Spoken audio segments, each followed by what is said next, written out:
Phil Twyford.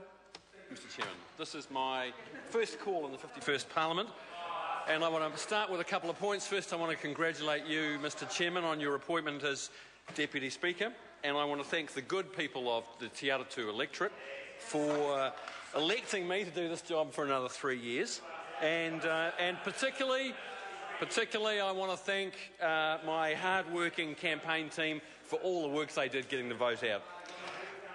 Mr Chairman, we have seen a branding exercise over the last few weeks, as there's been a lot of very soothing talk about child poverty and housing affordability. But let's look at what the National Party is doing, not what they're saying. Because what are they doing while they're talking about fixing child poverty and making more affordable housing? They're taking us off to war in the Middle East. They're setting out to privatise 5,000 state houses, $5 billion worth of state houses. And in this bill, they are setting out to weaken the position of workers in this country, to take away their rights. And I want to talk about the duty to conclude and clauses 7 to 9 in Part 1. The duty to conclude is an obligation and a duty of decency, and what it requires is that both parties have a commitment to collective bargaining.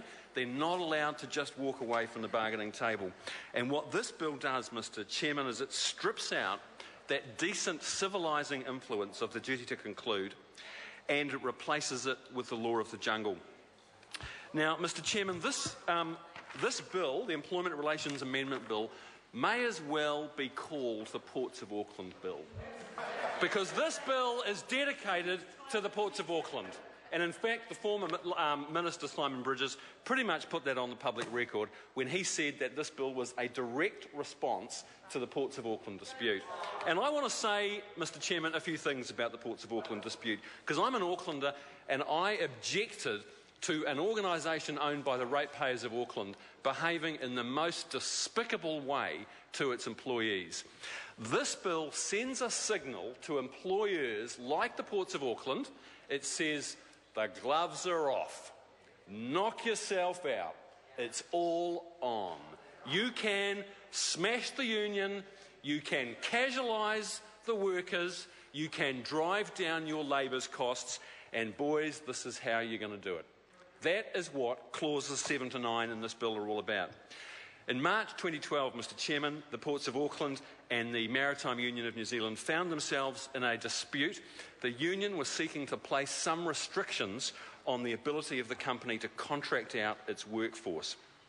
In March 2012, the Ports of Auckland announced that they were going to contract out all stevedoring work on the Auckland wharves and make all of their workers redundant. And they then began to enter into negotiations with a number of stevedoring companies, including overseas companies, to bring strike breakers in en masse onto the Auckland wharves to smash the Maritime Union of New Zealand. And the union went on strike, and the Employment Court ruled that the port company had acted in breach of good faith. They said you cannot simply contract out your workforce in the middle of bargaining and effectively walk away from collective bargaining like that. The port company was ultimately fined $40,000 for employing mass strike breaking to come in to destroy, to take away the jobs of the members of the Maritime Union of New Zealand, of good, hard-working New Zealanders. And Sarah, I want to say this, because when we're talking about decency in the workplace, let's remember how the Ports of Auckland behaved during this dispute. There's a guy called Cecil Walker who was employed by the Ports of Auckland. In the couple of years before the dispute happened, Cecil Walker's wife died of cancer. He's got 2 young kids he was supporting on his own. He was caught up in the middle of the dispute. He committed the sin of talking publicly about the effect of the port company's actions in sacking their workers and bringing in strike breakers. He committed the crime of talking in the media about how that affected him as a worker. So what did the Ports of Auckland do?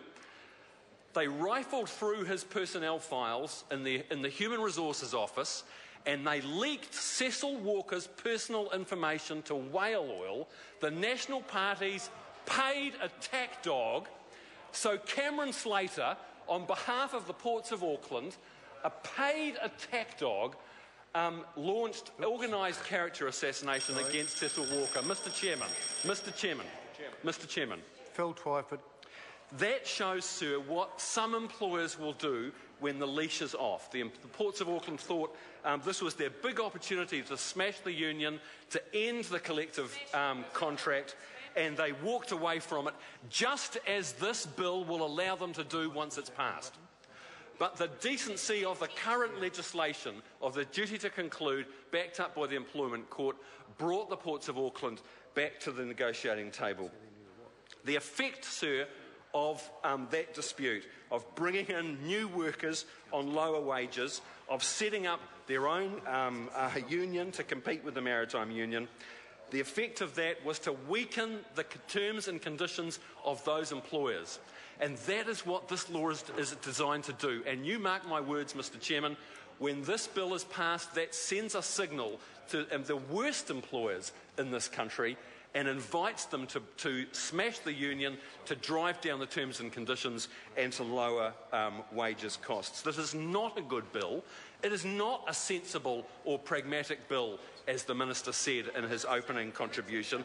This bill is all about stripping out the decency out of our employment laws, Mr Chairman. And what we've seen, sir, in a series of disputes under this national government, they first came for the actors with the Hobbit dispute. They took a whole group of workers in New Zealand and stripped them of their employment rights and their ability to negotiate a collective agreement. Then they came for the meat workers, and we saw the AFCO meat workers dispute that this legislation, just as much as it will allow bad employers like the Ports of Auckland have been to smash the union and drive down conditions, it will be a green light to employers like Tally's and their efforts to smash the meat workers union in I think, 2012. Sir, this is bad law. It does nothing, as Denise Roach said, to address the productivity challenges that we have as a country, to lift the skills, to lift the productivity through smart management, working with their workforce, to raise productivity, to make things that the world wants to buy from our country. It reverts to a 19th century mindset of industrial relations, and it is all about driving down labour costs. That's what this National Party is all about when they revert to type. They were elected in 2008 on a campaign about how our wages were lower than Australia.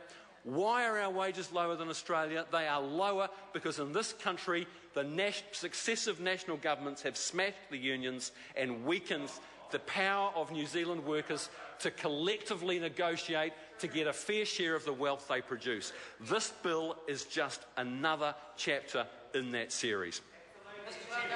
Chairman. Call the member Sarah Dowie. Is that the question now put? The Honourable David Cunliffe. Thank you very much, Mr Chairman. Mr Chairman, it's very interesting to be here tonight, and it's a day